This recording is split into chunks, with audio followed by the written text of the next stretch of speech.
अस्सलाम वालेकुम और ग्रो पाकिस्तान में खुश आमदीद। मैं आपका मेज़बान गशारिब शौकत हूँ और आज हम एक बहुत अहम मौजू पे बात कर रहे हैं जो है ज़रई अजनास की तिजारत। अगर मैं आपको एक मिसाल से समझाऊँ तो ज़रई अजनास की तिजारत जो है वो सिर्फ़ एक ट्रेडर या ब्रोकर नहीं करता, हर मरहले पे होती है। आए मैं आपको समझाता हूँ। अगर एक किसान है और वो एक अजनास उगा रहा है, फ़र्ज़ करें कपास, कॉटन, तो उगाने के बाद वो अपना माल फ़रोख्त करता है या तो एक आड़ती को या फिर किसी एक ट्रेडर को, तो वो भी सही दाम या सही कीमत अपने माल के लिए लेने की कोशिश करता है। फिर आगे वो आड़ती या ट्रेडर एक जिनिंग फैक्ट्री को बेचता है, तो वो भी एक सौदा तय करता है। जिनिंग फैक्ट्री जब लिंट कॉटन बना लेती है तो वो आगे एक मिल को बेचने की कोशिश करती है, तो मिल के साथ भी एक सौदा और एक रेट तय होता है। उसके बाद मिल जो भी प्रोडक्शन करती है, धागा बनाती है या कपड़ा बनाती है और आगे किसी एक ब्रांड को बेचती है, तो फिर मिल भी अपनी कॉस्ट को निकाल के बचत देखते हुए आगे सौदा करती है जिस ब्रांड को वो चीज़ बेच रही है।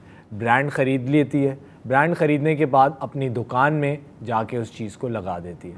फिर कंज्यूमर आता है, वो दुकान के अंदर आता है या ऑनलाइन शॉपिंग करता है, और अगर उसको वो प्रोडक्ट अच्छी लग रही होती है और उसको उसकी कीमत समझ आ रही होती है तो फिर वो जाके वो चीज़ ख़रीद लेता है, तो वो भी एक सौदा होता है। हर मरहले पे जो मैंने आपको बताया एक ट्रेड हो रही होती है। बज़ाहिर वो ऐसे नहीं लग रहा होता कि हम बैठ के ऊपर नीचे सौदे पे आके एक रेट पे अग्री कर रहे होते हैं, लेकिन हर मरहले पे एक सौदा हो रहा होता है। ये एक बहुत अहम बात है जो हम नज़रअंदाज कर देते हैं। क्यों? क्योंकि हमें लगता नहीं है कि हर मरहले पे ये चीज़ हो रही है, लेकिन हो रही होती है। और आजकल की दुनिया में, आजकल के ज़रात में ये एक आलमी सतह पे चीज़ हो रही होती है, क्योंकि अब दुनिया की प्रोडक्शन देखी जाती है, किस एरिया में वो प्रोडक्शन हो रही है और किस एरिया को कमी है। जैसे कि आपको पता है बांग्लादेश और वियतनाम भी कॉटन के बहुत बड़े, टेक्सटाइल के बहुत बड़े प्लेयर हैं। बहुत सारी शर्टें और जो टेक्सटाइल की चीज़ें होती हैं वो बांग्लादेश या वियतनाम में उग रही होती हैं, लेकिन बांग्लादेश और वियतनाम में कॉटन तो होती नहीं है, तो उनको इंपोर्ट करनी होती है दुनिया के दूसरे मुल्कों से, चाहे वो अमेरिका हो या तुर्की हो या ब्राज़ील हो। तो कहने का मकसद ये है कि ग्लोबलाइजेशन यानी हर मुल्क एक दूसरे के साथ जुड़ा हुआ है, और टेक्नोलॉजी और सोशल मीडिया के दौर में ये और बढ़ गया है, और ये इंटरनेट की वजह से तेज़ी से ये चीज़ बढ़ती चली गई है। इससे हमें ये नज़र आता है कि जो हमारा एग्रीकल्चर है या किसी भी चीज़ की जो ट्रेडिंग है वो एक साथ जुड़ी हुई है। तो अगर हम इसको सिर्फ देखें कि पाकिस्तान में ही ये अपने आप हो रहा है तो ये गलत होगा। क्यों? क्योंकि हमें नज़र आता है कि बहुत सारी चीज़ें कनेक्टेड हैं। अगर हम तिल की मिसाल लें, जो हमारे बर्गर के ऊपर, बन के ऊपर जो तिल लगा होता है जिसको हम सेसमी कहते हैं इंग्लिश में, इसकी ट्रेडिंग की जो मिसाल है पिछले 2 साल में काबिल नज़र और काबिल फ़िक्र है। क्यों? क्योंकि पाकिस्तान रैंडमली दुनिया का सबसे 5 लार्जेस्ट, मतलब 5वीं नंबर पे आ गया है तिल की प्रोडक्शन में। लेकिन ये क्यों हुआ? ये इसलिए हुआ क्योंकि अफ्रीका में जिन मुल्कों में पहले तिल उग रही थी, सूडान और इथियोपिया, वहाँ पर कॉन्फ्लिक्ट हो गए, सिविल वॉर हो गई, लड़ाइयाँ हो गई, जिसकी वजह से उसकी जो सप्लाई थी पोर्ट से निकल के जिन मुल्कों में जा रही थी वो बंद हो गई। उसके बंद होने के नतीजा ये था कि दूसरे मुल्क जहाँ तेल उग सकती थी, जैसे पाकिस्तान या नाइजीरिया या इंडिया, वहाँ पर प्रोडक्शन बढ़ गई। यहाँ के काश्तकार और यहाँ की हुकूमत ने देखा कि एक कमी है तिल की प्रोडक्शन में और चाइना की डिमांड थी, तो उन्होंने कहा क्यों ना हम तिल उगा के चाइना तक बेच सकें। तो 2023 में हमने देखा पाकिस्तान की जो तिल की प्रोडक्शन थी वो 120% बढ़ गई। $400 मिलियन की पाकिस्तान की सिर्फ एक्सपोर्ट हुई है। लेकिन ये नामुमकिन था अगर अफ्रीका में वो सूरत हाल और जंग वगैरह ना होती। तो मेरा आपको ये बताने का मकसद ये है कि जो हमारा आजकल का तिजारत का तरीक़ाकार है वो बहुत ज़्यादा इंटरकनेक्टेड है, कि एक सारे मुल्क एक दूसरे पे भरोसा करते हैं, और ट्रेडिंग, इंपोर्ट और एक्सपोर्ट जो है वो एक आलमी सतह पे देखी जा रही होती है कि किस मुल्क में कितनी प्रोडक्शन हो रही है, उसके मुकाबले में जिन मुल्कों की प्रोडक्शन कम है वो इंपोर्ट कर रही होती हैं, जिन मुल्कों की प्रोडक्शन उनकी कंजम्पशन से ज़्यादा है वो एक्सपोर्ट कर रही होती हैं। जैसे कि पाकिस्तान में अगर हम देखें तो आजकल शुगर की एक्सपोर्ट की बात हो रही है। वो क्यों बात हो रही है? क्योंकि जो हमारी प्रोडक्शन है या जो स्टॉक हमारे मुल्क के पास पड़ा हुआ है वो ज़्यादा है बनिस्बत जो हम खुद इस्तेमाल करते हैं पाकिस्तान में। तो मिल वाले कह रहे हैं कि आप जब तक हमें अपना स्टॉक क्लियर करने की इजाज़त नहीं देंगे एक्सपोर्ट के तौर पे, हम आने वाले सीज़न में क्रशिंग शुरू नहीं करेंगे, क्योंकि उनको वरना नुकसान होता है। याद रखिए, तिजारत में जो भी शख्स हो, चाहे काश्तकार हो, चाहे ब्रोकर हो, ट्रेडर हो, मिल वाला हो या ब्रांड हो, रिटेलर हो, वो अपना फ़ायदा देखेगा और अपने फ़ायदे के मुताबिक फिर फ़ैसले करेगा।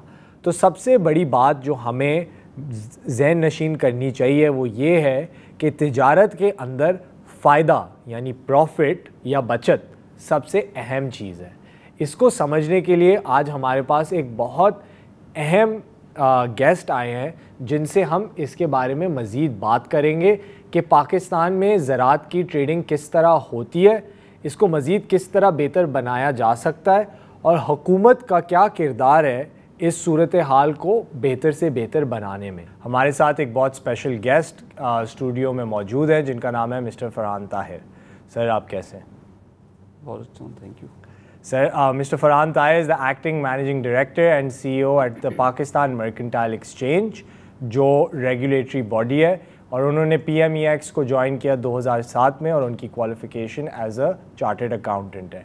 तो वो बहुत अच्छे से जानते हैं कि PMEX की क्या जर्नी रही है और वो आज किस नौबत पे खड़े हैं। तो सर, आज हम शुरू करते हैं पहले सवाल से। आप मुझे बताइए कि PMEX क्या है और उनका क्या किरदार है पाकिस्तान की ज़राई अजनास की तिजारत में। Thank you very much. Pakistan mercantile exchange, जिसको हम PMEX कहते हैं, ये 2007 में तो एक्टिव हुआ है। 2002 में कंपनी बनी है और बेसिकली ये ग्लोबली उस वक्त एक था कि भाई जितनी भी कमोडिटीज़ है ना, इनकी ट्रेडिंग आप, क्योंकि इसमें प्रॉब्लम ये होता है कि फार्मर जो है जनरली उनके पास चॉइसेस बहुत कम होती हैं कि वो अपनी प्राइस अपनी मर्ज़ी की वो फैच कर सकें उस वक्त बेचें जब प्राइसेस उनके फेवरेबल हों। जनरली एग्रीकल्चर में ये प्रॉब्लम आता है कि आपने जब प्रोड्यूस मार्केट में आई और फ्लड हो गई तो वो प्राइस, ऐसी बात है, डिमांड सप्लाई का रूल होता है, तो सप्लाई जब एक्सेस होती है तो प्राइस गिर जाती हैं। अगर आप उस वक्त स्टोरेज की फैसिलिटी दे दें अगर फार्मर्स को, और वो उसके पास टाइम मिल जाए उसको स्टोर करने का, और फिर जब वो सप्लाई नॉर्मल हो जाए और उस वक्त वो सप्लाई मार्केट में रिलीज़ करे, तो उस वक्त प्राइस थोड़ी सी स्टेबल रहती है। तो ये ग्लोबली जो है, इंडिया में, पाकिस्तान में, अफ्रीका में, उस तरफ भी, और जो मॉडर्न कंट्रीज़ हैं वहाँ पे तो ऑलरेडी पहले से है ये चीज़ कि ये ट्रेडिंग ऑफ कमोडिटीज़ जो है इसको एक्सचेंज पर लाएँ इलेक्ट्रॉनिकली, फार्मर्स को एक्सेस दें प्राइस की भी और कमोडिटीज़ की भी, बायर्स को भी और सेलर्स को, और ट्रांसपेरेंसी लें ताकि कोई एक्सप्लॉयटेशन ना हो इस बात का कि भाई किसी को अवेयरनेस नहीं है इस बात की कि मेरे पास जो कमोडिटी है।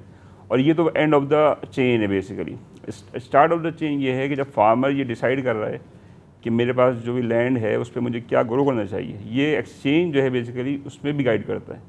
क्योंकि ये फ्यूचर एक्सचेंज है। फ्यूचर एक्सचेंज का मतलब ये होता है कि ट्रेड आज होगी, डिलीवरी और पेमेंट जो है, सेटलमेंट, वो 2 महीने, 3 महीने, 4 महीने, जो भी अग्रीड टर्म है उसके हिसाब से होगी।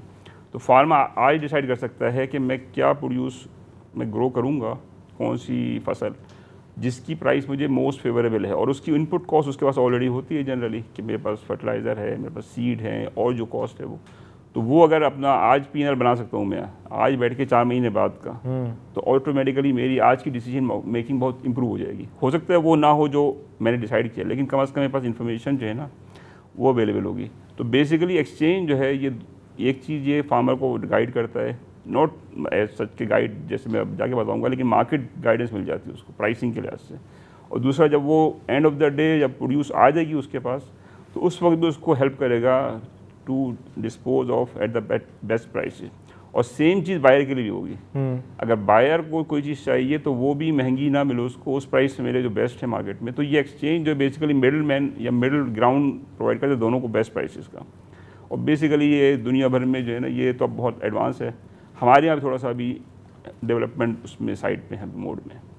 तो पाकिस्तान में ये किरदार आप कैसे सर अंजाम देते हैं? क्योंकि आपको पता है एक ट्रस्ट डेफिसिट है, लोगों को एक दूसरे पे जो है ना एतबार करना है इस मुल्क पे, वैसे ही उसमें बहुत मसला होता है। तो जब हम एक रेगुलेटर को ले आते हैं और कहते हैं कि जी ये हुकूमत ही इसका किरदार है, ख़ास करके जब ये एतबार करना लोगों के लिए वैसे ही मुश्किल होता है, और हुकूमत पे आपको पता है करप्शन के इल्ज़ामात हैं, लोग हुकूमत पे वैसे ही ट्रस्ट नहीं करते कि जी, और टैक्स क्यों नहीं हमारे मुल्क में लोग देते, क्योंकि हुकूमत पे ट्रस्ट नहीं है। तो उस सूरत हाल में PMX या PMEX अपना किरदार कैसे अदा करता है और आप लोगों को कैसे मतलब कन्विंस करते हैं कि भाई ये सर्विस आपके लिए मुनाफा बख्श है? अच्छा, इसमें बेसिकली देखिए, लोग हैं कॉमन सेंस प्रिवेल करते हैं हर जगह। अगर आपको एक चीज़ बेनिफिशियल है, शायद आप फर्स्ट टाइम ट्राई करें सिर्फ स्मॉल अमाउंट में कि भाई चलो मुझे अगर लॉस हुआ तो कितना हुआ, लेकिन अपना इंटरेस्ट मुझे पता होता है। जनरली मैं एक दफ़ा करूँगा, मुझे अंदाज़ा हो गया कैसे काम होता है, तो मैं उसको फिर अच्छा, हमारे यहाँ तो लोग बहुत सादा हैं, पाकिस्तान में तो लोगों को धोखा देना कोई मसला ही नहीं है। इसी वजह से बहुत सारे लोग बैंक भी यूज़ नहीं करते कि वो उनको नॉलेज नहीं है।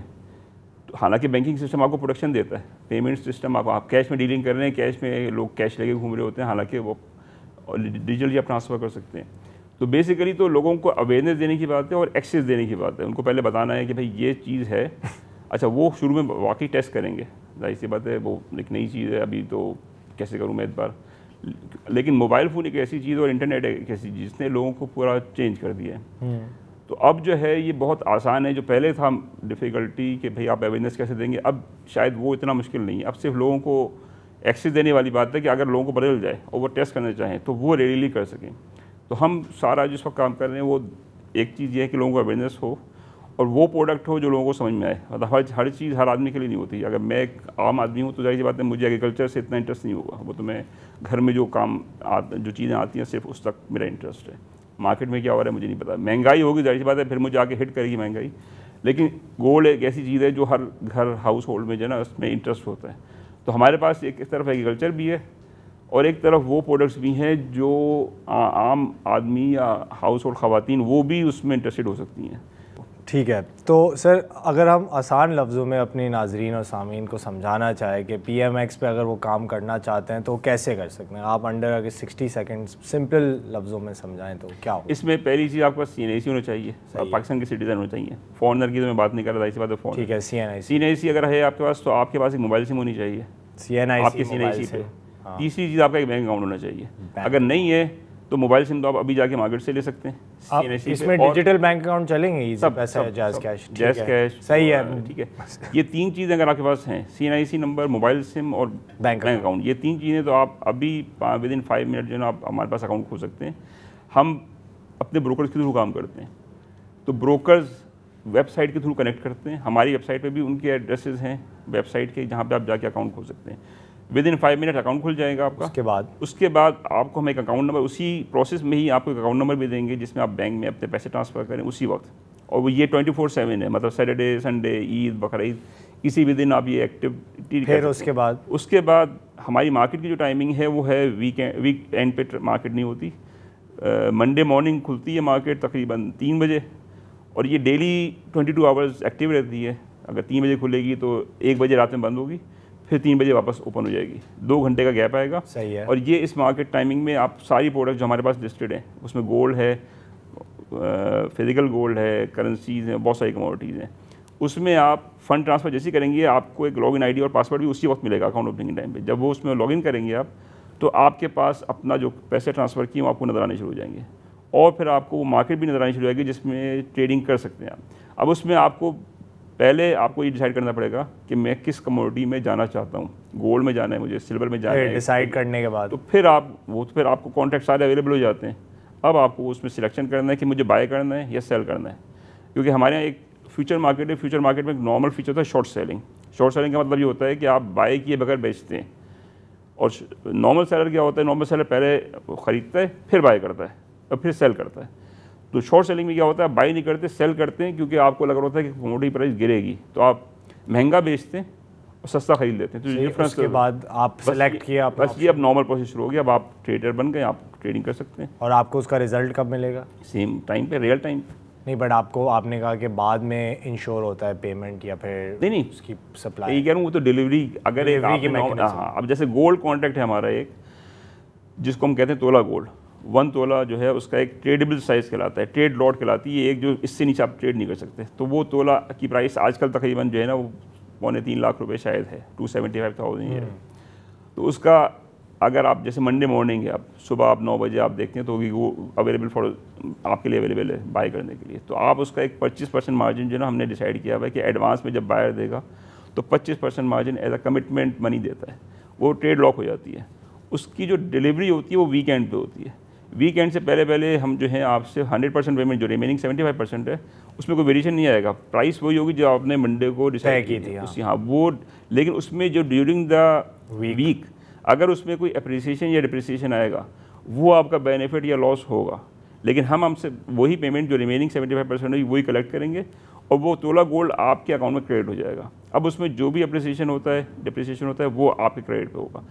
इसमें अगर आपको गोल्ड अपने हाथ में लेना है, अपने घर लेके जाना है, तो वो साइज़ बनाना पड़ेगा 10 तोला का आपको आज। अब उसमें हम काम कर रहे हैं कि उसको स्मॉलर साइज़ मिल जाए, लेकिन अभी जो 10 तोला बाहर खिलाती है वो, तो 10 तोला में जब आप एक्यूमुलेट कर लेंगे तो फिर हम आपको डिलीवरी भी दे सकते हैं, जिसको आप ले जाके अपने घर रखें।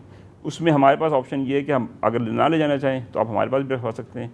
उसके हम 1% पर एनम वो होल्डिंग चार्जेस कह लें, आप कस्टडी चार्जेस, वो हम लेते हैं।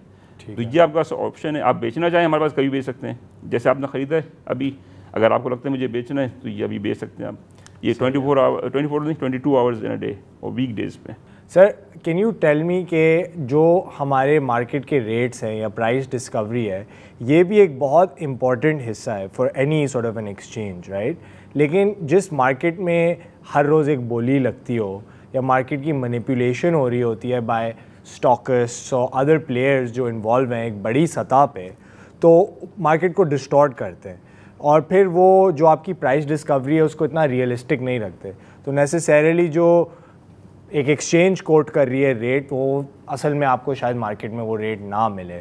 तो इस सिचुएशन में पीएमएक्स की तरह या पीएमएक्स कैसे कॉन्फिडेंटली क्लेम कर सकता है जो हम रेट्स दे रहे हैं अपनी वेबसाइट पे या जो हम चीज़ें दिखा रहे हैं वो दूसरी जो मार्केट डिस्टॉर्ट कर रहे हैं उससे मिलते जुलते हैं या फिर फेयर हैं? तो why basically what I am trying to ask is why would someone choose PMX over the normal गल्ला मंडी या सब्जी मंडी और इवन सोनार की दुकान?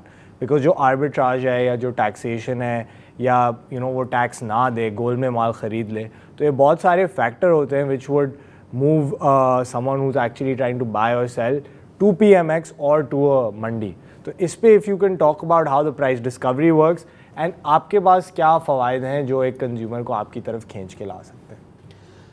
अच्छा, इसमें नंबर 1 चीज़ तो देखें, एक्सचेंज का काम है प्राइस डिस्कवरी, मेन काम है। अच्छा, और उसका जो तरीका है वो ये है कि भाई ट्रांसपेरेंसी, नथिंग इज़ हिडन। और उसका वापस मैं बोलूँगा कि हर बंदे को अपना इंटरेस्ट पता है। अगर मैं सेलर हूँ तो मेरा इंटरेस्ट ये है कि हाईएस्ट प्राइस मुझे मिले, और अगर मैं बायर हूँ तो मुझे लोएस्ट प्राइस पे मेरी कमोडिटी या जाहिर सी बात ठीक है। है। हाँ जी। एक्सचेंज का काम यही है कि इन दोनों पार्टीज़ को एक तो पब्लिक प्लेटफॉर्म पे ले आए और बीच में मिला, और दूसरे में बेस्ट प्राइस वाले को बेस्ट प्राइस के साथ मिला दे। ऑटोमेटिकली प्राइस डिस्कवरी इसी चीज़ का नाम है। प्रॉब्लम क्या होता है, अगर आप बड़े प्लेयर कोई मार्केट में आ गया और उसने होर्डिंग कर ली या कमोडिटी, फिजिकल कमोडिटी को अपने पास रख लिया और ये पब्लिक को नहीं पता कि ये माल किसके पास पड़ा हुआ है, और वो फिर सप्लाई रोक दे मार्केट में और फिर अपनी मर्ज़ी की प्राइस उसको देना शुरू करे, ऑटोमेटिकली फिर कंट्रोल में आ गया उसकी मार्केट, और वो प्राइस अपनी मर्ज़ी की डिक्टेट कर सकता है। तो ये चीज़ एक्सचेंज अलाउ इस तरह से नहीं करता कि exchange is not a seller और बायर। एक्सचेंज कुछ नहीं खरीद रहा, जस्ट अ मीडियम। मीडियम, और वो पब्लिक प्राइसेस पे दे रहा है, और जो भी इंफॉर्मेशन है वो पब्लिक को भी अवेलेबल है, रेगुलेटर्स को अवेलेबल है। कोई अगर कमोडिटी ऐसी है जिसको आप चाहते हो भाई इसमें क्या मसला हो रहा है, वो एक्सचेंज पर अगर ट्रेड हो रही है तो वो इजीली बदल जाएगा कि भाई पाकिस्तान में अगर शुगर है, सपोज शुगर कितनी प्रोड्यूस हुई है, कितनी कंज्यूम होती है, कौन शुगर मिल्स हैं, कहाँ पड़ी हुई है शुगर, प्राइसिंग क्या चल रही है, बायर कौन है, सेलर कौन है। तो ये बेसिकली तो एक्सचेंज बड़े आराम से ना इसको डील कर सकता है। लेकिन उसके लिए जो इंफ्रास्ट्रक्चर है अंडरलाइंग, कि स्टोरेज हो, पता हो लोगों को, डॉक्यूमेंटेशन हो, एक्शन हो, अगर कोई प्रॉब्लम हो तो लॉ अगर है तो लॉ की वायलेशन के ऊपर अगर एक्शन नहीं लेंगे तो सब वो लॉ वायलेट करना शुरू कर देंगे। मैं समझना चाह रहा हूँ कि जो प्राइसेस आप कोट करते हो या अपने प्लेटफॉर्म पे डिस्प्ले करते हो, how do you get to those? हम कुछ भी नहीं करते, हम तो प्लेटफॉर्म देते हैं, फिर बायर और सेलर डिसाइड करते हैं। हमारा काम सिर्फ ये है कि उसको गारंटी का, पहली बात तो प्लेटफॉर्म दें कि प्राइस हम डिसाइड नहीं करेंगे, प्राइस बायर और सेलर आपस में मिलकर डिसाइड करेंगे। उनको नज़र आएगा और वो एक दूसरे को नहीं देख रहे, वो प्लेटफॉर्म पे देख रहे हैं। अब जिसकी जितनी नीड है उसी लिहाज से वो प्राइस पे करेगा, और जिसको जितना प्रेशर है सेल करने का वो उस लिहाज से वो प्राइस को डाउन करेगा। तो एक तो मतलब बिड्स एंड ऑफर्स की कहानी आ गई ना। दूसरी चीज़ हम गारंटी ये करते हैं कि अगर ट्रेड हो गई तो ये सेटल होगी और ये 100% पेमेंट भी होगी, 100%। और अगर बंदा भाग जाए तो फिर उसी के लिए एक्सचेंज है। नहीं तो आप कैसे गारंटी करते हो कि भाई अगर बंदा शॉर्ट हो गया तो फिर आप उसको कैसे? उसी के लिए थर्ड पार्टीज इन्वॉल्व होती हैं बीच में। एक तो क्वालिटी ऑफ द कमोडिटी, ये मैं ही कह रहा हूँ, मेरे पास ए ग्रेड का राइस है, उसकी ग्रेडिंग वगैरह सर्टिफिकेशन थर्ड पार्टीज इन्वॉल्व होती हैं जो सिस्टमेटिकली कनेक्टेड होती हैं आपस में। माल कहाँ पड़ा हुआ है? वो ऐसी जगह पड़ा हुआ है जहाँ पे कंट्रोल में ना हो सेलर के, या कोई थर्ड पार्टी कंट्रोल में हो। अगर वो बिक गया तो फिर उसके हाथ से निकल जाएगा, फिर उसका कंट्रोल नहीं रहेगा माल के ऊपर। माल के ऊपर थर्ड पार्टी कस्टडी पड़ी हुई है। तो बेसिकली ये पूरा जो इंफ्रास्ट्रक्चर है, ये सिर्फ एक्सचेंज नहीं होता, एक्सचेंज के underlying institution, custodian, quality assayer, multiple role होते हैं। एक्सचेंज तो एक एंड ऑफ द डे आपको ट्रेड करने का ऑप्शन दे रहा होता है फेयर प्राइस पे। ठीक है। एग्रीकल्चर आपको पता है पाकिस्तान की इकोनॉमी का एक बहुत बड़ा हिस्सा है और हमारी जो लेबर फोर्स है तकरीबन लेस दैन हाफ एम्प्लॉय करता है। लेकिन जो पीएमएक्स के ट्रेडिंग वॉल्यूम्स है इसमें थोड़ा अंडर रिप्रेजेंटेड है। इस सेक्टर की जो पार्टिसिपेशन है उसको कैसे इन्हांस कर सकते हैं ताकि ये जो मैसिव पोटेंशियल है हम इसको अनलॉक करें। लेकिन जो पीएमएक्स की जो टारगेटेड एफर्ट्स और इंसेंटिव्स हैं थोड़ी सी दरकार है कि एग्रीकल्चर सेक्टर वाले लोगों को इसमें लाया जाए। तो आपको क्या लगता है कि अगर आप एग्रीकल्चर का हिस्सा अपने एक्सचेंज के अंदर बढ़ाना चाहते हैं बनिस्बत गोल्ड या सिल्वर, तो ये कैसे हो सकता है? ये इंशाल्लाह जो अगले एक साल में आपको मेरे ख्याल नज़र आएगा चीज़ें, क्योंकि हम इस पर फोकस, पहले हमारा फोकस था अपनी सस्टेनेबिलिटी के ऊपर, प्रॉफिटेबिलिटी के ऊपर। अब हमारा फोकस इस तरफ ही है कि जो पाकिस्तान में एग्रीकल्चर, इसको हम कैसे ऑर्गेनाइज़ करें और कैसे इसको प्लेटफॉर्म पे लाएं और ट्रेड अलाउ करें। लेकिन क्या मंसूबा बनाया आपने इसके लिए? उसके लिए बेसिकली देखें, थोड़ा सा ये है कि ये पूरा जो सब्जेक्ट है प्रोविंसेस के पास है। पाकिस्तान में अमेंडमेंट के बाद, हाँ, वो पहले भी, उससे पहले भी ऐसी ही था। मतलब इस एरिए में 18 अमेंडमेंट ने कोई नया काम नहीं किया। खैर, तो वो बेसिकली हम प्रोविंशियल गवर्नमेंट में मेनली पंजाब है और सिंध है, तो हम दोनों प्रोविंशियल गवर्नमेंट के साथ, और वो काफ़ी ज़्यादा इंटरेस्टेड हैं, क्योंकि ये जो भी रिसेंटली वीट का क्राइसिस आया था जिसमें गारंटीड प्राइस थी लेकिन बायर नहीं था, तो उसमें उनको भी अंदाज़ा हो गया कि इस एरिया में ज़्यादा देर वो नहीं रह सकते।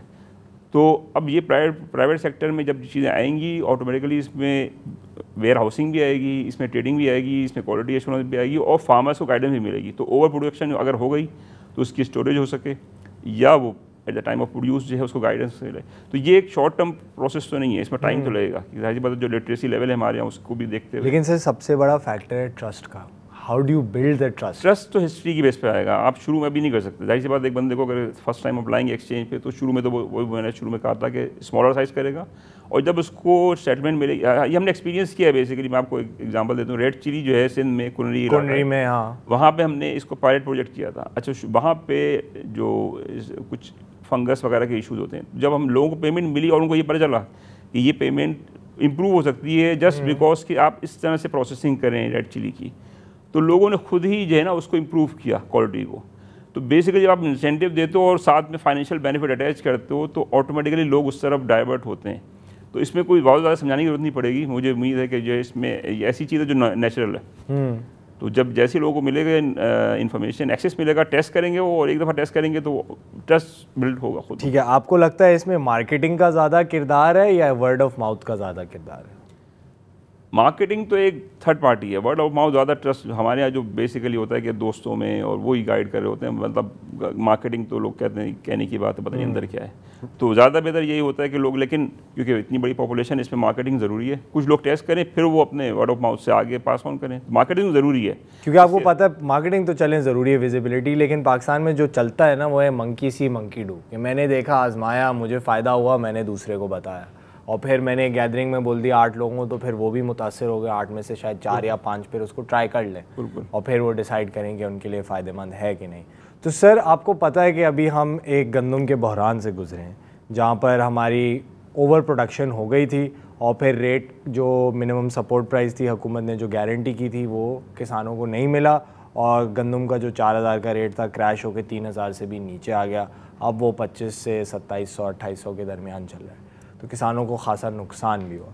अब इसकी अगेंस्ट जो है बहुत सारी वेयर हाउसिंग सोल्यूशंस आई, क्योंकि अब एक्सेस गंदम है मुल्क में।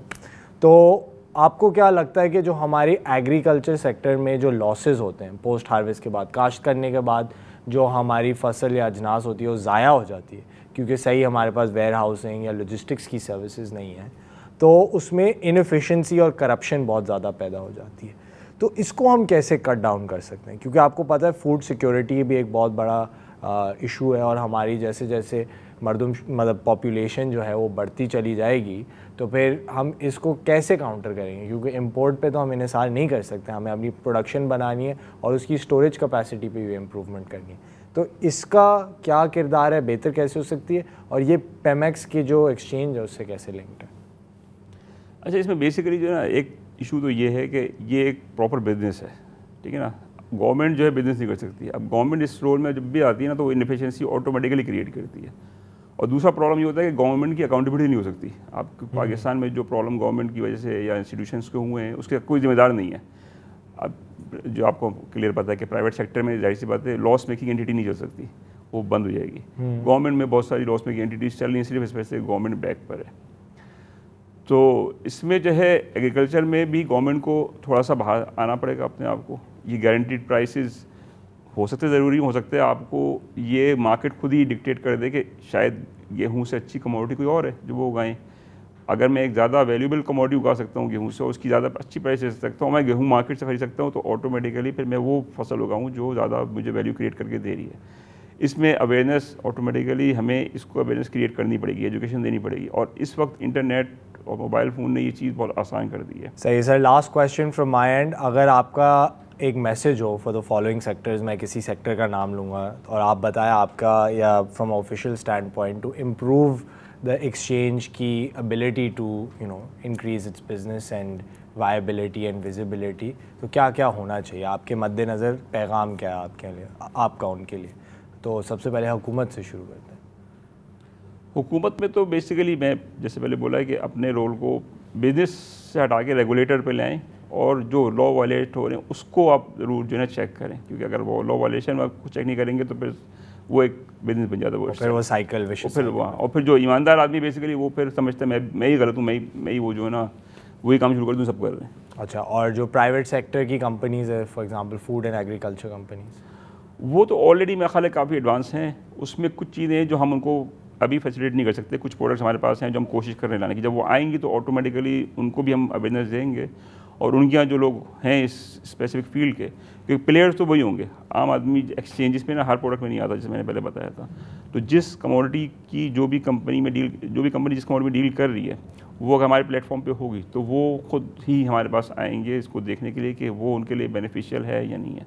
और वो होगी, और हमारा कोशिश ये होती है कि विन विन सिचुएशन हो, सेलर को भी विनिंग पोजीशन पे हो, बायर को भी। ऐसा ना हो कि एक लॉस हो दूसरे को बेनिफिट हो रहा हो। तो ये जो चीज़ जब आएगी तो ये लोग तो खुद ही हम अवेयरनेस भी देंगे और ये एक्शन भी करेंगे उसके ऊपर। तो हमें इसमें बहुत ज़्यादा प्राइवेट सेक्टर पे ना वो करने की मेरा ख्याल इतनी ज़रूरत नहीं है। और किसानों के लिए?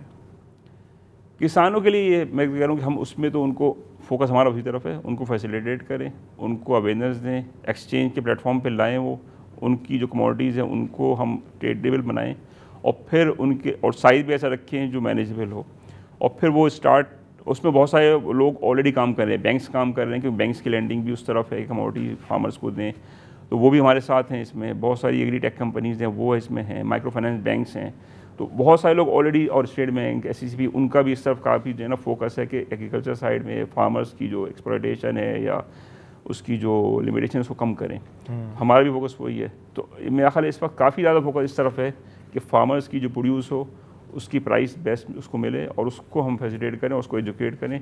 तो उस तरफ तो हम काम कर रहे हैं। तो फार्मर्स को जल्दी मेरा ख्याल है कि इसमें हमारी तरफ से अच्छी चीज़ें मिलेंगी इंशाल्लाह। बट आई जस्ट होप कि आप लोग वो मिस्टेक ना रिपीट करें जो इंश्योरेंस वाले या माइक्रो फाइनेंस वाले करते हैं कि सूट पैंट में चले जाएं, 50 पेज का इंग्लिश में थद्दा लेके और फार्मर से बोलेंगे जी आए हमारे साथ डील करें, क्योंकि आपको उनके लेवल पे उतरना बहुत ज़रूरी है। Because again trust factor, right?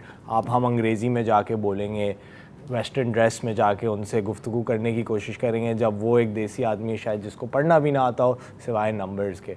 तो वो एक लोकलाइजेशन ऑफ दैट मैसेजिंग या मार्केटिंग या communication is very necessary to gain that trust, right? क्योंकि अगर आप चाह रहे हो कि वो आप पे एतबार करे, आपको रिलेट करना है और उनको आपसे रिलेट करना बहुत ज़रूरी है। आप समझ रहे मैं क्या? नहीं, मैं समझ गया। असल में देखें, इसमें वापस मैं बोल रहा हूँ कि जब उनको इंटरेस्ट मिलेगा, और जनरली आपने अगर क्रेडिट कार्ड का भी कोई फॉर्म साइन किया हो तो जनरली आप टर्म्स नहीं पढ़ते वो, और इतनी छोटी छोटी होती हैं कि वो बहुत, जब आपको प्रॉब्लम आता है आप देखते हो अच्छा ये क्या लिखा हुआ था। तो कोई भी बंदा जो है या फार्मर वगैरह, इसको मैं ख्याल है हमें भी अंदाज़ा है, जो मिडिल मैन है सारे, जो टेक्नोलॉजी कंपनीज हैं सब, तो फेसबुक सब यूज़ कर रहे हैं, गूगल सब यूज़ कर रहे हैं, यूट्यूब सब यूज़ कर रहे हैं, मतलब वो फार्मर हो या आपका इलिटरेट लोग हों। तो बेसिकली इसका मतलब सिर्फ ये है कि अब आपको सिर्फ उनको उनके मतलब की चीज़ बतानी है उनको, और उस तक उनको एक्सेस देना है और उनकी ज़बान में उनको पैगाम वो हो जाएगा। वो इस वक्त जो है ना बहुत सारी चीज़ें हो रही हैं ऑलरेडी और मज़ीद होंगी इसमें। तो इसमें जाहिर सी बात है, जब वही बात है इंसेंटिव होगा तो लोग खुद अपने रिसोर्सेज सब डाइवर्ट करेंगे, उस प्रॉफिटेबिलिटी उससे अपना बेनिफिट जनरेट कर सकें। तो ये तो क्लियर है कि कम्युनिकेशन इज़ द की, ठीक है ना। वो उनकी लैंग्वेज में हो तो बेस्ट है, लेकिन ना भी हो तो थोड़ी देर में वो भी कुछ ना कुछ आप कम्युनिकेट कर ही देंगे उनको, और वो वापस वही पहली बात ना कि वर्ड ऑफ माउथ जो है वो फिर खुद ब खुद ही नेक्स्ट लेवल का काम करेगा। और जब उनको अच्छी प्राइस मिलेगी तो फिर आपको कुछ बताने की ज़रूरत नहीं है, फिर वो लोग खुद जो है ना, पूरा हमारी जो सोसाइटी है वो इसी पे बेस कर रही है कि एक से दूसरा, दूसरे से तीसरा, तो वो चीज़ मस्ता नहीं है। आज हमने एक बहुत अहम मौजू पे गुफ्तगू की है जो ज़रई अजनास की तिजारत है, और हमने बहुत सारी ऐसी बातें सीखी हैं जो शायद आपको पहले ना पता हों, ख़ास करके फ्यूचर्स की कमोडिटी एक्सचेंज के हवाले से, और वो किस तरह ऑपरेट करती है। अगर आप भी इस पे दिलचस्पी रखते हैं, मैं ज़रूर आपको कहूँगा कि इसको देखिए और समझने की कोशिश कीजिए कि अगर आप एक मुनाफा कमाना चाह रहे हैं तो आप कब मार्केट एंटर करना चाह रहे हैं, कौन सी अजनास में करना चाह रहे हैं, और कौन सी मालूमात या ख़बरें पे आप भरोसा और इन्हिसार कर रहे हैं जिससे आपको एक फ़ैसला लेने में आसानी होगी। उम्मीद है कि इन सारी चीज़ों से आपको बेहद फ़ायदा होगा, ना सिर्फ हाल में बट आने वाले मुस्तकबिल में। ऐसे कंटेंट के लिए हमारे साथ ग्रो पाकिस्तान पे जुड़े रहिए। आज के लिए इतना ही। मैं आपका मेज़बान हूँ गशारिब शौकत। खुदा हाफ़िज़।